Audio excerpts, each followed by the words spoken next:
mümkündür. Bilirsiniz İran problemi nədir? Bu günə İran problemi bir nömrəli problemi var. İran ali dinli rəhbəri Seyid Əli Xamneyi.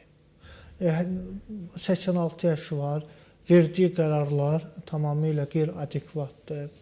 İran xalqını və dövlətini çətin vəziyyətdə saxlayır. Prezident Məsud Pezeşkiyan dəfələrlə dedi ki, biz xarici açılım siyasəti həyata keçirməliyik. Hətta BMT-nin tribunasına da çıxış elədi. Amerikaya qardaş xalq dedi. Nüvə proqramı ilə də bağlı Qərblə çox ciddi danışıqlara getmək istədi. Amma onun qarşısını Əli Xamneyi kəsdi, İran ali dini rəhbəri. Yəni imkan vermədi qəti surətdə Qərbin açılımlara getməyə. Görünür, uzun illər din ideologiyası, həmçinin yaşı Qərbə bir şeytanı kimi baxması